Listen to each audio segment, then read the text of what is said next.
With so many familiar faces, I feel like it's a Smart Spaces conference today, especially with the logo outside. And it's my home team as well, so that's how they convinced me to sponsor it today. So great, I'm going to introduce everyone here. So I'm Dan Drogman, I'm the CEO and founder of Smart Spaces. I'll go to you next. I'm Julian Carey. I'm the Chief Executive of Industrials REIT. We're a multi-let industrial property landlord based in the UK. Hi, everyone. I'm Michela Hancock, Managing Director for Greystar Europe. We do build-to-rent, student, and senior living globally. Hi, everybody. I'm Mary Edmunds of the second American asset on this town. I work for Hines, and my role is looking after Europe and the Middle East for operations and people. Hi, and I'm Tom Sinclair. I'm the Chief Development Officer at IWG PLC. We are the largest provider of flexible workspace solutions globally. We've got about 4,000 locations now across 120 countries. Brilliant. So we'll dive straight in. So today's panel is about new business models. And the first question, I'm going to ask you first, Thomas. The landlord and tenant relationship is clearly changing.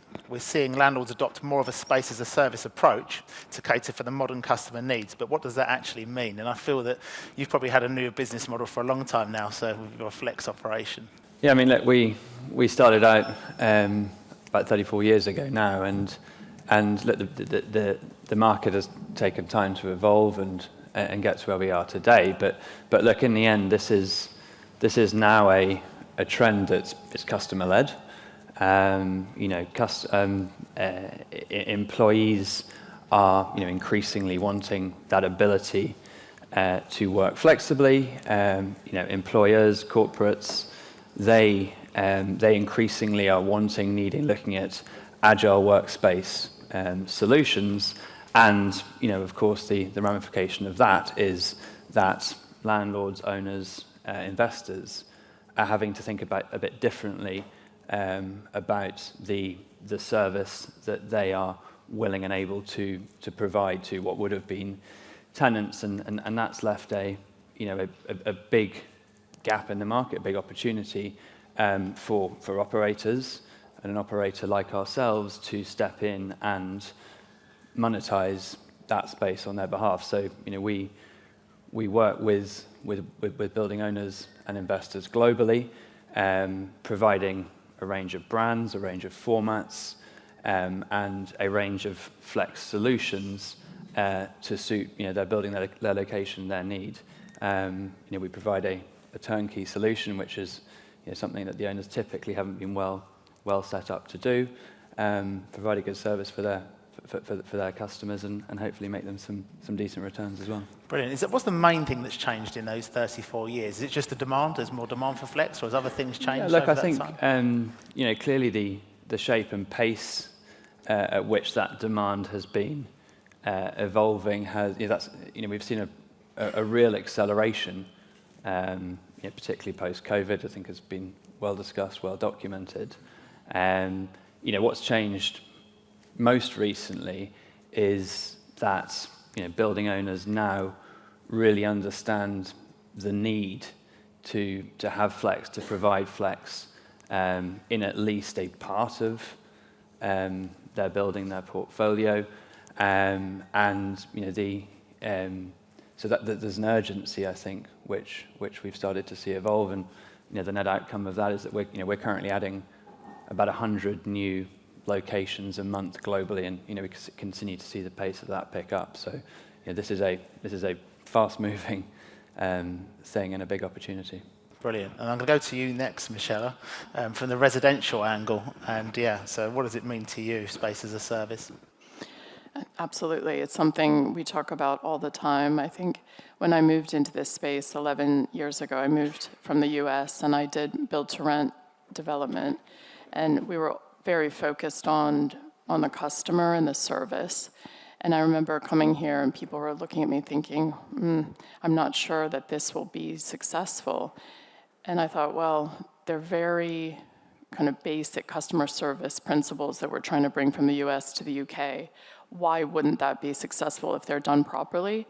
And it turns out they were done properly, and it has been a success. And so what we try to do is we're building our assets and communities with our customers really in mind. So we're thinking about the way they live, any changes that have happened. So during COVID, there were a lot of changes, as we've all talked about. So now a lot of our customers and residents are using the spaces during the day, whereas it used to be everybody was leaving during the workday. Everyone was coming back in the evening. So our communal spaces were used very heavily in the mornings and at nights, but not during the day. And now that's completely changed. People might be working 2 to 4 days a week from home, which means that the demand on the space for workspace, breakout spaces, conference rooms, is a lot higher. So the way we've designed our buildings has been influenced by what the customers are saying that they want. And that's been a big shift in terms of what's happened with COVID and post-COVID. I think that as the market grows for build to rent, and more competitors come into this space, I think it's more of a customer focus. So it used to be, there's wait lists of people, and I think the general mindset of the industry was a bit more, it's good that there's something of quality, but now it's like, actually, we need to be thinking ahead and providing more and more for the customer, because as people in the competitive space are building one asset, one community that has certain things, and this is what happened in the US, then everyone looks to that and says, now that's the base, now we need to go higher, and then we need to go higher, but actually that means it's better for the customer. So I think it's been very positive, the growth over the last 10 years, and it's only going to become more intensive in terms of service and what people expect. So I think it's been a very positive move. Excellent. Cool. I'm going to go to you next, Julian. I guess I'll just reiterate something that Tom said, really. I think what does it mean for us as a business is a realignment of our organisation from being purely investor-focused to being customer-focused. And our organisation was very much a traditional landlord originally, and then we've migrated and become an operating business with a true customer focus. And I think that requires quite a lot of change to how you structure your organisation, the culture of the organisation, but is ultimately more fulfilling and satisfying, I think, for your staff, because a kind of a mission and a value of an organisation, just make money for a third-party organisation, is quite hard to get really excited about on a day-to-day basis. But a mission and values to drive customer service and deliver over and above and create value for your customers is something which I think people can get behind and get quite motivated by. So on that level, that's probably a big shift of what it means for us. Just really interesting listening across different sectors, because we're in the industrial market and rather than residential or the office market. And I think our market is very different because all of our occupiers do something completely different. So it's not that they're all office workers or all home workers or living in their space. They do very, very different things. And actually home working isn't a big feature in our market because you tend not to take your forklift home with you at the end of the day. It's one of these things, it's a very different model around it in our industry. It's less about moving with the changing times, which have been really dramatic as a result of COVID, and thinking about what people need from their office space or from their home space, which is really kind of blending together now. It's more about providing service for those people who want to take space. The businesses are much more dynamic, it's much more fast-paced, growth is quicker. Businesses don't want long leases anymore, they want to be able to get in and get out and have certainty. So our business model, our service proposition is really about providing a sort of frictionless customer experience, taking away a lot of the hassle, which is synonymous with the old real estate world. Where the landlord would shift all the risk onto the occupier and say, we'll catch up in 25 years, or maybe for your rent review if things have gone well, and more into a world where you're saying, look, you're a customer of ours, how can we help you, how can we make this easy for you, and what can we do to facilitate your occupation and take some of that pain away. Brilliant. What's the shortest lease you have? There's no we have a thing called a smart lease, which is a 3-page, plain English, digital-only lease, pretty similar to what you might find in a serviced office premises. There's no restriction. We could grant you a lease for a day. The reality is, in fact, we designed it so we could do from 2 weeks, was the kind of the original thing. Somebody wants to come in and have some lay-down space. But it's very rare, actually, we have demand for that. Most businesses, when they want to occupy a space, we rarely get anything where people are saying, I want less than a year. because you've got to move in, you've got to set it up, you've got to fit it out for your organization, you've got to change your address, you've probably got to get some broadband connection and things like that. So it is still relatively, I guess, long from a flex kind of market, but still a lot shorter than the 25-year leases of old. Brilliant. And so, Mary, you can sort of talk from an employee side and as a landlord. So what does new business models mean to you? And yeah, space as a service. Yeah, so from a Hines perspective, we are a global organization. We're vertically integrated. We have offices around the world, about 6,000 employees. We work across all the major sectors or food groups, as we like to call them. But when I think about office, I think about where our people are based and how we get the most out of them. They bring us the best that they can bring. We give them growth opportunities. They challenge us in where we're going and how we're thinking about the future. All of that comes back to where we work, how we work, and the place-taking that we can create, not only for ourselves, but also for those who we serve in our management services business. So from a space or incentive perspective, we have different models for different parts of our business. And if you think about parts of and think about student business, if you look at what we are today, Greenhouse, you've set up a brand new office in a location that's up and coming for the kind of work that we do in Covent Garden, and allows us to display some of the new ideas that we have around space as a service, not only for ourselves, but for our client groups. Yeah, if anyone hasn't seen your new HQ, it's absolutely amazing, isn't it? I'd love to work there. I was thinking of applying after deploying our app there, so it's it's great. Brilliant. Yeah, you're the right person to talk to. Great. So what's been the shift in demands from the tenant? And so actually we say the word tenant, but I think so many people have different words for that. We've got customer, occupier, resident. So it'd be interesting for each of you to tell us what you use. What's the terminology you use nowadays? So is it a customer, resident, and so on? But yeah, what are they asking for? And I think I'll start with you, Michela, because you mentioned that you're even going to put offices into your build-to-rent schemes. Sure. So it's something we love to talk about at Greystar. I've always been in the residential space and in build-to-rent student. And I think what we're trying to do is offer an exceptional customer experience from end to end. So from the minute the potential customer looks at our website or looks at any marketing material, and that whole journey of looking at, do I want to rent with Greystar? We want that to be amazing from beginning to end. So all the touch points through. And what we try to do is get feedback from our residents at certain times throughout the year and then use that to feedback and make ourselves better. And as we came into this space in 2013, we were new entrants into Europe, and we first came to the UK and set up.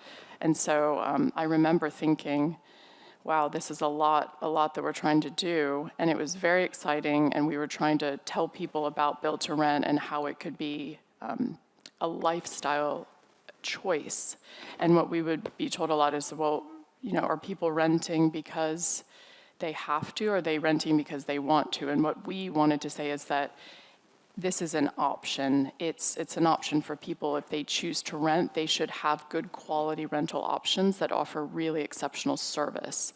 And with that service comes the product. And so, we're always doing research and getting feedback and trying to grow. And I think our properties and our communities have really evolved. And the point about office is, I think now that we're getting feedback, people want to be more in their homes, but not necessarily in their units. So again, when I was saying more and more people are working from home, kind of 2 to 3 days a week, and they want to be in communal spaces with other people, but working. So they might want to have breakout spaces, but then have like some pods to go and have a personal phone call. So what we're doing is we're adapting our spaces to meet the needs of what the customers are telling us they want now. And we do call them residents or customers. And I think it's really interesting to see the way that the space has shifted. And I think people are listening now to their customers more and more. So I think the industry as a whole for build to rent has really moved forward. which is very exciting to see. I think we've, in probably 5 years, I think we've come to where the US took probably 20 years to get to. How does that affect the price point, the level of amenity? Do you have different prices based on the amount of amenity in the building, or? It's a really good question. So it all comes back to scale for us. So if you have 1,000 units, you're able to put in a significant amount of amenity, and and if you have the 1,000 units, because you have the scale, then it makes sense to then you disperse that throughout. So I think for us, we look at very basic principles of like, is it close to transit? Does it have the scale? Are we able to build enough in the building to have sufficient amenities where people feel like they're getting everything they need? So they pay one rent and they have the whole community available to them. So they're not having to pay extra to use the gym, extra to use the club room, extra to use the office spaces. It's just all in one living, and it's very seamless. We also have management and maintenance teams in our assets that service our customers. So it really creates an amazing lifestyle. Brilliant. And do you have any data on what gives you the most stickiness or helps with retention? So the amenity that's in a building that people don't break the lease. It's really interesting. We did question this during COVID, and then the feedback was the number one amenity was our customer service, having the teams on the ground that they could go to and ask questions at any time or just to be there. Sometimes I think it's having someone there, knowing you have someone there that you can ask if you want to. You might not necessarily use that, but it's that psychological anchoring of knowing it's there. And I find that really interesting. Of all the things, it was the customer service. Oh, brilliant. That's great. And I think that's the same for you, Julian. I think you mentioned that previously, but with your units, so many different types of units, and people put swimming pools in there, racking, and so the amenity is quite different, but the customer service thing's common with BTR. Yeah, very much so. I should probably point out we only have one swimming pool, and it's not a leisure item. It's their business, but it is unusual. So yeah, I think the way what our customers want is an easy life, right, from their real estate, because they're all focused on something else, right? None of them are real estate investors. None of them are real estate managers and maintenance people, or some of them are maintenance people, but very few. Most of them are doing a wide variety of different things, and so they want their real estate just to fit seamlessly into their business life. And I think customer service, you say, is such a critical point, right? Because you can spend hours and hours and hours chasing the answer to a really basic question, like, can I have a copy of my invoice, please? And that really annoys people. And there's a stat which says something like it takes something like 2 hours for you not returning a phone call on time for an inquiry to become a complaint, right? And so our business is pretty basic in terms of what our customers want and how we try and provide it, which is just be there when they need us, try to get it right first time so they don't need us so often, which is another critical thing, trying to make our lives more difficult. But yeah, just through the life cycle within a building is just to make it as easy as possible. And Mary, what are your demands for your landlord? Yes, well, in terms of the customer, and it is a customer for us, and if I think about office, one of the things is customer service, the idea that you can reach out to somebody and have something solved, and solved immediately, and not forgotten, checked back in to make sure that it really was concluded. So that full circle of knowing and sometimes even anticipating what's required. So continuity of employment is really important for staff who are offering customer service, understanding hospitality and how you can offer a level of understanding, a level of anticipating needs that you get more in the hospitality sector. Private living accommodation is where we tend to look for those skills and opportunities.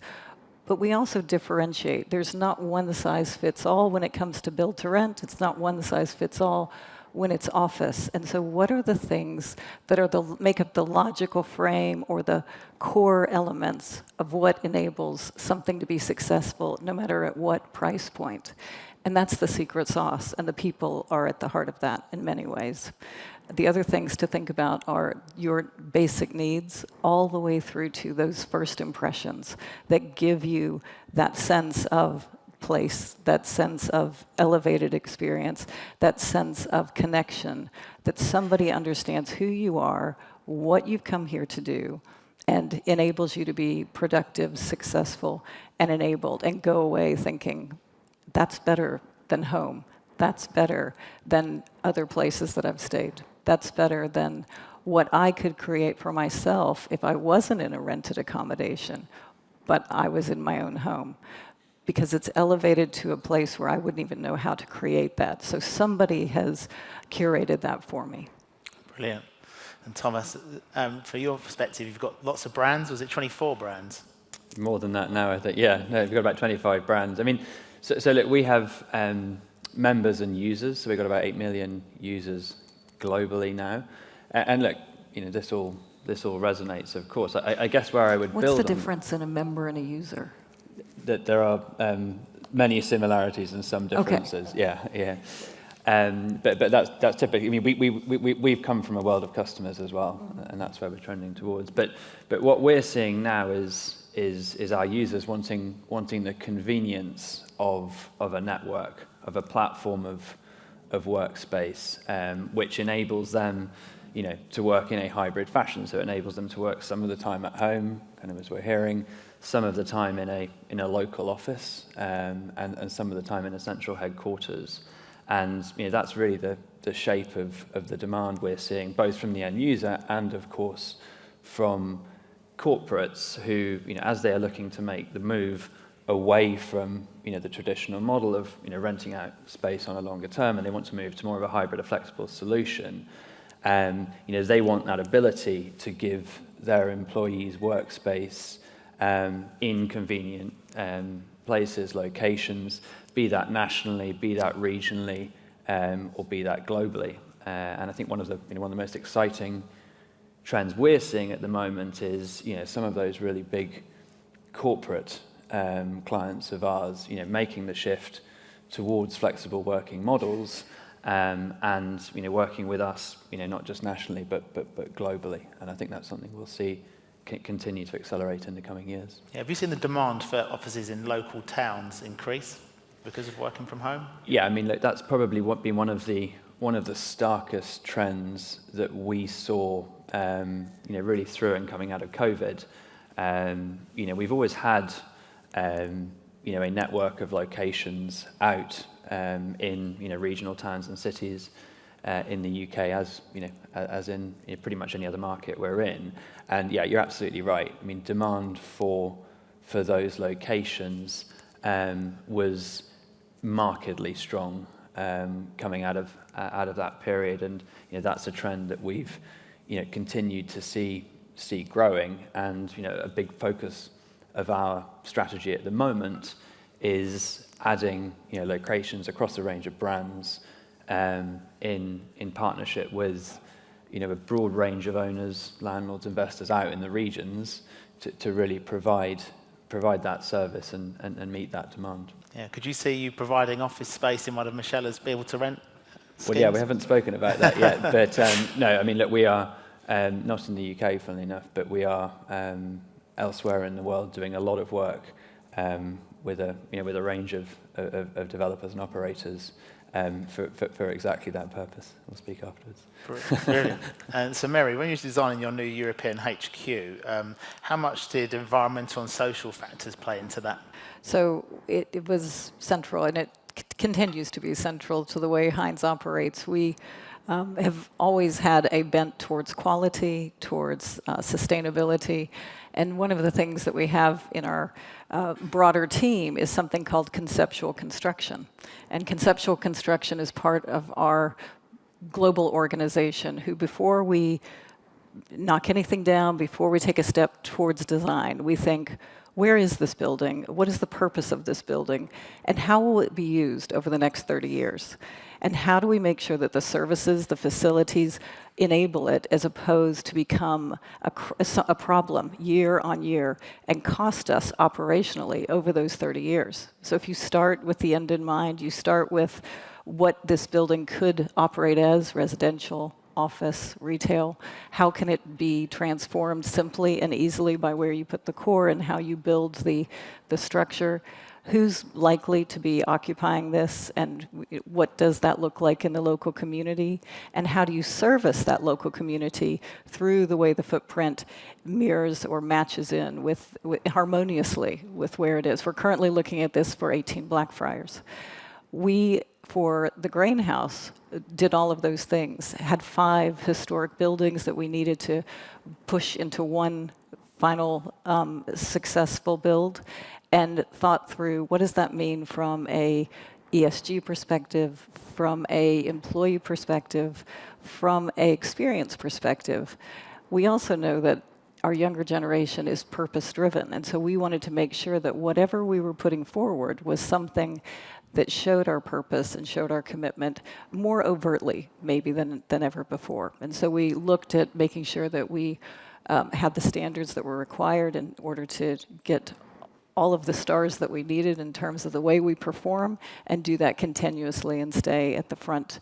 From an internal perspective, looking at the space that we occupy, we brought teams together that gave us insights into neurodiversity, that gave us insights into ESG standards that we could uphold as a community, and gave us insights into all the aspects that enable that hybrid balance in the way that people work and live. But nowadays, one of the most important reasons why people go to work following the pandemic is for the community, is for that collaboration and that network that's not part of your vertical. So how did you create the accident meetings, the way that happenstance encourages conversations that no one would set up a Zoom meeting for at home, because it's a 5-minute conversation, but it lights a spark in you. And it connects you to something that's going on somewhere else in the world with maybe a competitor or maybe a different type of business, but you're beginning to make those connections and connect the dots in a new and different way. And we also wanted to make sure it gave people balance, so that well-being aspect of how can this place bring them an opportunity to reset and feel connected and feel that they're grounded in their work. Because if you stay at home, you work at home, we all know how that became very draining and very blurred in the way that work was delivered, the way that we met with our family, our pets, and our neighbors. And how do you bring that community of work and place to be more front and center within that balance that you're connecting? Brilliant. And Julian, so how do environmental and social factors play into your offer? It's really more about, well, I mean, our customer base, probably just start there. Our customer base is interested, I would say, in ESG, but not being driven by it. So I think it's from a corporate perspective, we're a corporate, we're owned by a large corporate. It's incredibly important. We measure it very carefully, and we report on it very extensively. But our occupier base is largely SME businesses, largely owned and by themselves, and so they're not so driven by ESG at the moment. But I think that is going to change, and so we're very much focused on it, and we're trying to enlighten them and work with them to try to help them develop their carbon footprint. But I think what it means for us as a business is that we're having to collect an awful lot more data, ultimately, to measure that, to manage it. We have a saying, which I'm sure other people use, which, what gets measured gets managed. And so the starting point on a lot of ESG is to measure things and understand where you start and then how you can evolve from there. But what that means from a business perspective is that we're having to engage a lot more and a lot more frequently with our occupiers to get that data. And that isn't a one-time job, because what we need today to satisfy our requirements today is going to evolve and change and likely to become more demanding. And so it requires a very constant conversation with our customers, which is a change in how we we operate our business and traditionally, and moving us much more towards being a service provider, where we can have these conversations, and maybe that's providing them with utilities themselves, or at least collecting the information that they're using and things like that. So it puts different burdens on the organisation, and I think pushes all landlords really towards a much more engaged relationship with their occupiers. Do you have any accreditations like BREEAM for any of the schemes? We do, typical sort of ESG type reporting, so things like GRESB, for example. Our buildings typically aren't BREEAM rated, but we have EPCs is probably the big thing for us, and trying to make sure that all of our buildings are fit for purpose into the future. So that's what we focus on. Yeah, I can imagine some of the tenants must be quite energy intensive, what they're doing, yeah. Yeah, it's a tricky thing, because in our sector, because the occupiers are so diverse, you can produce a building with an EPC of an A, and then an occupier comes in and starts doing something which is not so environmentally friendly, and it can have quite a significant impact on the environmental credentials of your asset. So we have to work very closely with our occupiers to make sure that that doesn't happen. And when they are more energy intensive, what can we do to help them, whether that's putting solar on the roof or enhancing their insulation or lighting or things like that. Great. And Michela, I'd imagine if your energy bill is rolled into the rental bill, so you don't split them out, is that the case for BTR?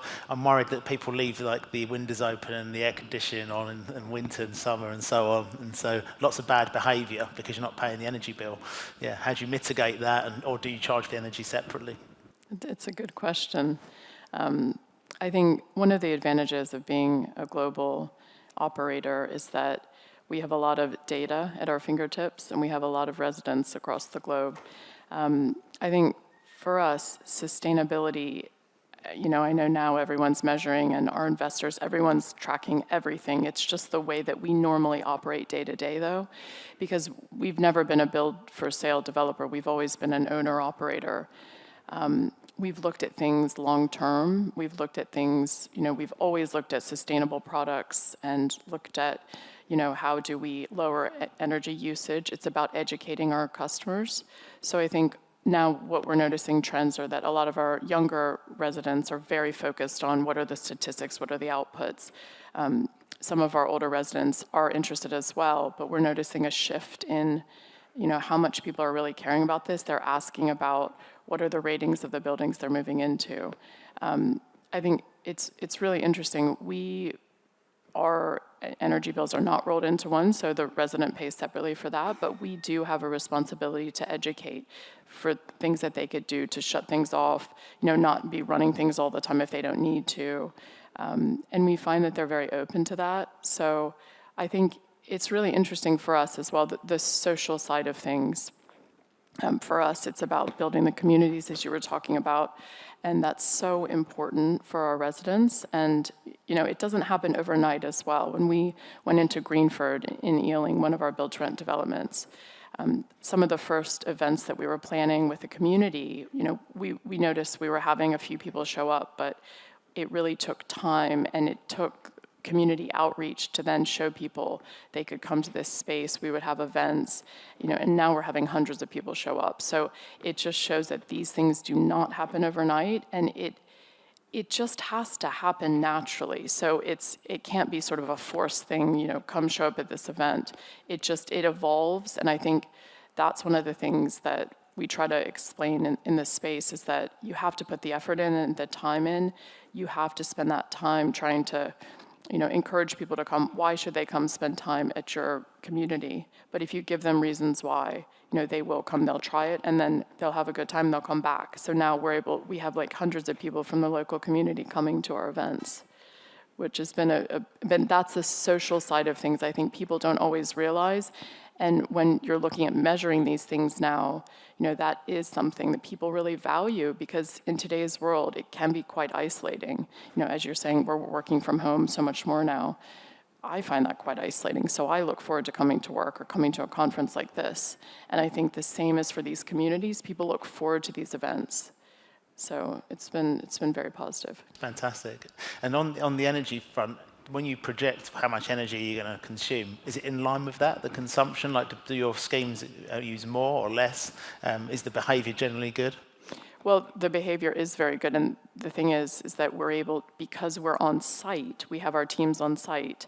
I think it's very different than kind of a hands-off landlord, because we're there all the time, so we have much more, I think, control over the behavior, and we're able to educate our residents and talk to them. So I think it is a better outcome having that. Cool, right. We had to squeeze a technology question in there. So how is technology affecting this transition, and how does it improve the service offering? I think I'll go to you again, Thomas, because I know we've discussed before, you've built a lot of your own tech because it didn't exist when the business first started.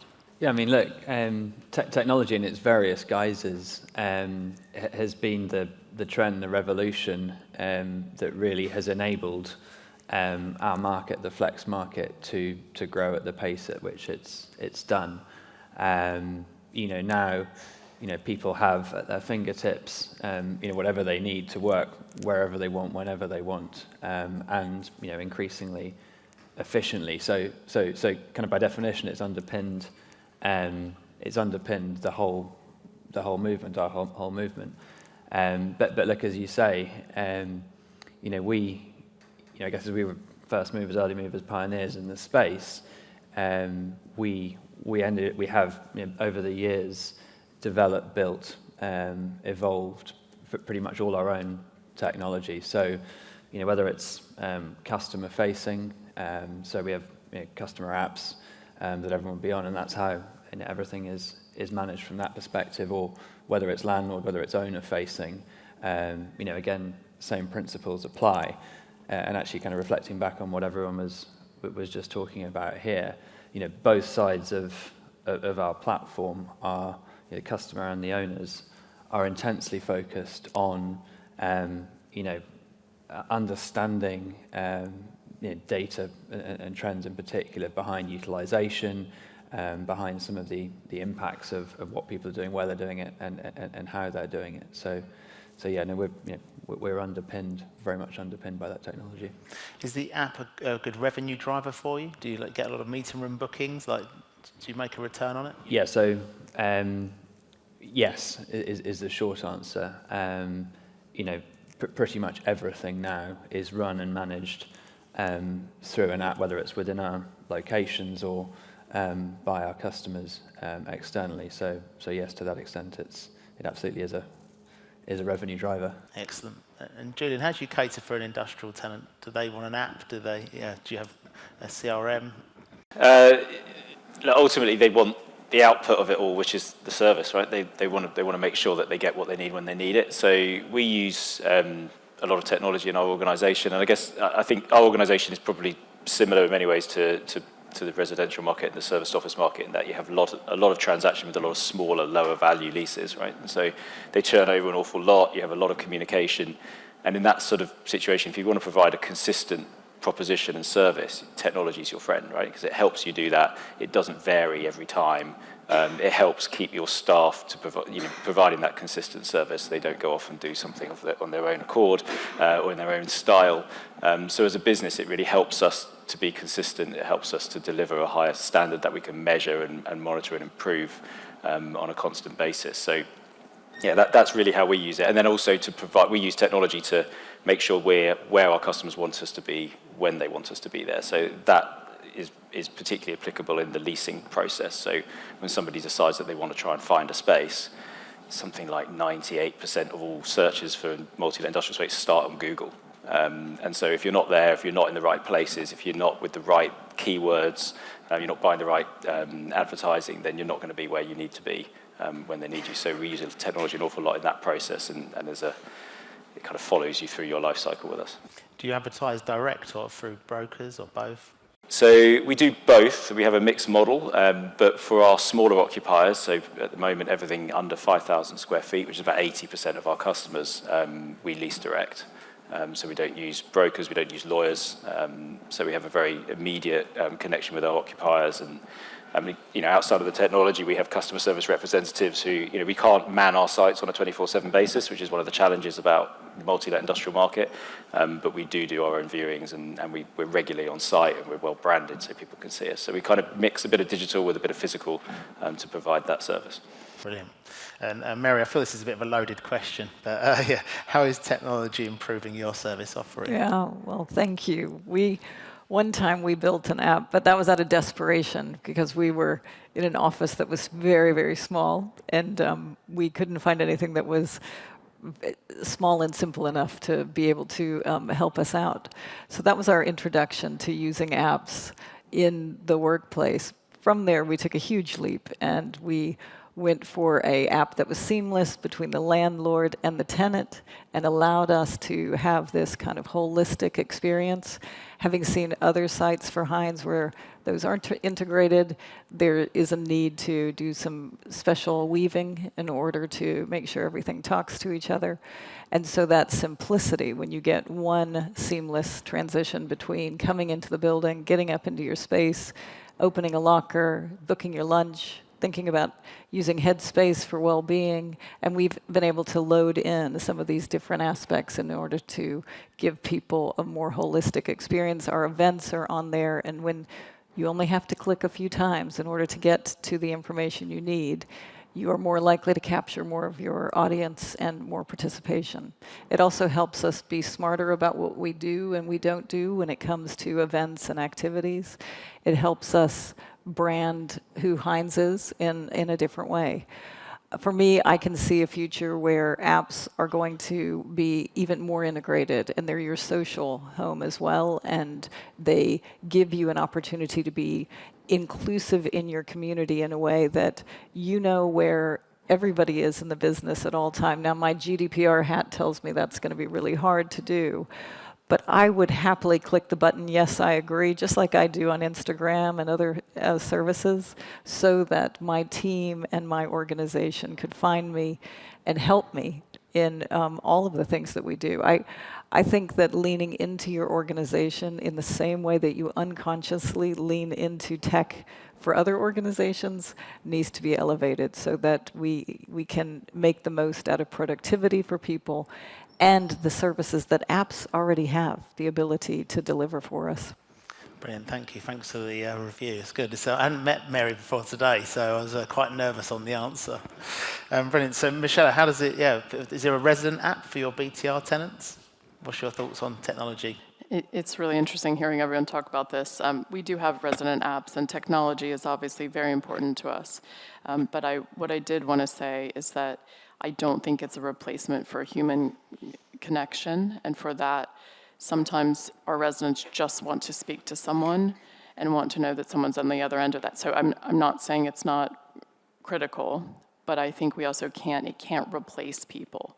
So I think both are very important, and also making sure your teams know how to use the technology, that's really critical. I think sometimes we have a tendency just in the industry to try to want to do the newest, latest technology, but it might not actually work by the time it's built because you're planning it like 4 years ahead of time.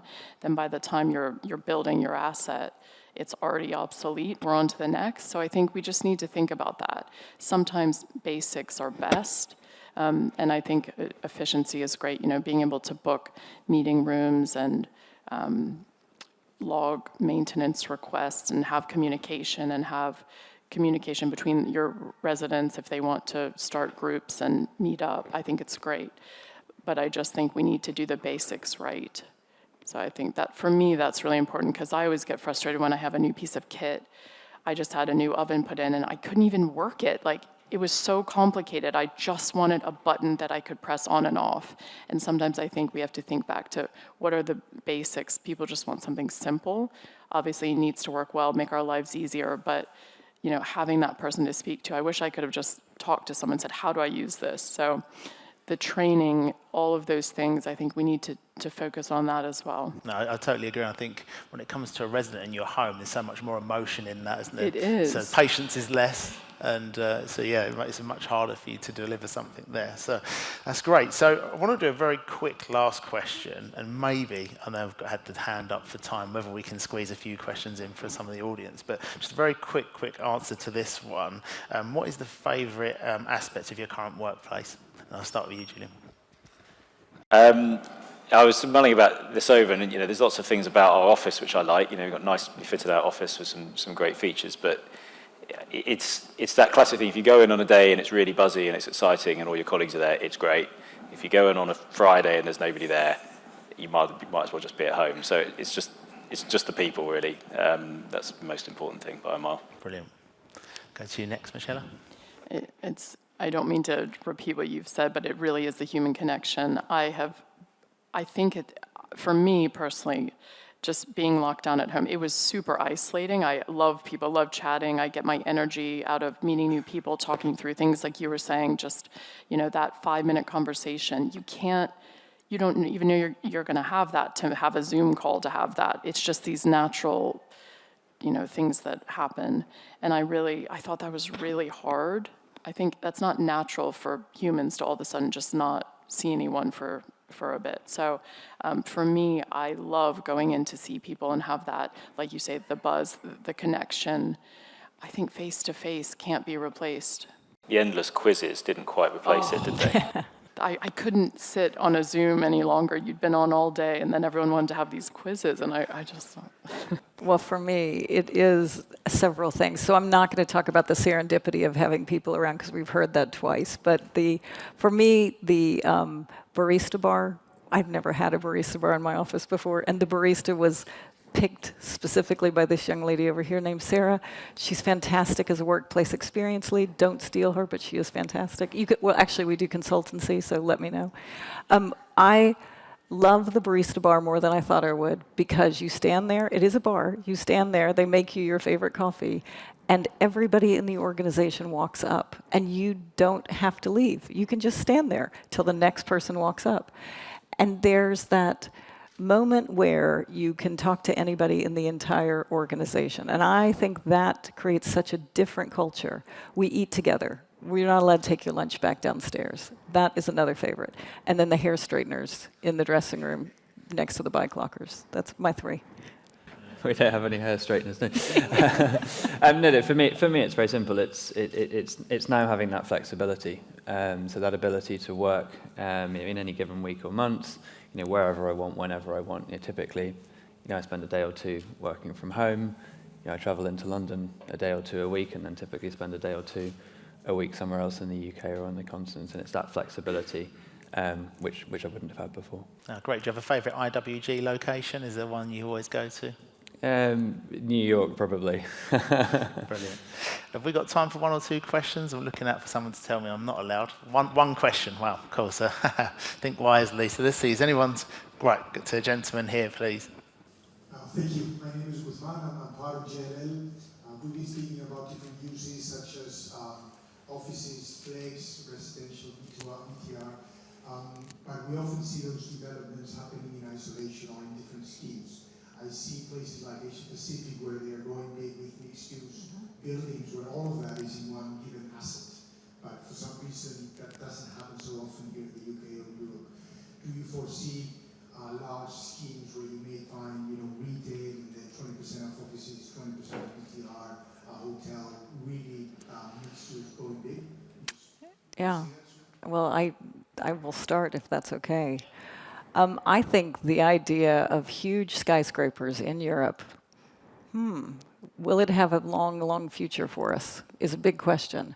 And so then mixed use becomes more horizontal than vertical. And there are a few skyscrapers that are going up. I've spoken about 18 Blackfriars. It may be one of the few that we get to add to our skyline in the near future in the way that we build currently. But yes, mixed use is the way forward. And not only mixed use for today, but that preparation for all of the services and all of the uses and problems that it can help solve. Flooding. What are we going to do about flooding? And how can this site be renewed in order to enable us to have a more secure future? So mixed use is all about where we're heading. I think that we haven't heard from Greystar, but the idea of working from home and working from the office, some of the locations that are more remote or isolated have to have some amenities that allow people to have a little taste of mixed use wherever they are. But even when you're in the city center, you have all these amenities around you, but what do you do to enhance that through creating? I mean, look at Oxford Street and what we're experiencing currently. We're going to have a slice of retail with residential, maybe even, could you imagine, or office and residential in the future? I think it's the future. I mean, as a developer by background, we always love to see larger mixed use, and ideally, as I'm in the residential sector, to have something where you have student, built to rent, later living, co-living. Why not? I mean, I think that's the best world for everyone because you can move between the tenure types, you can have the mixed use. I think that makes the most sense. And I think to unlock more land as well, have partnerships, personally, I would love to see more of that done.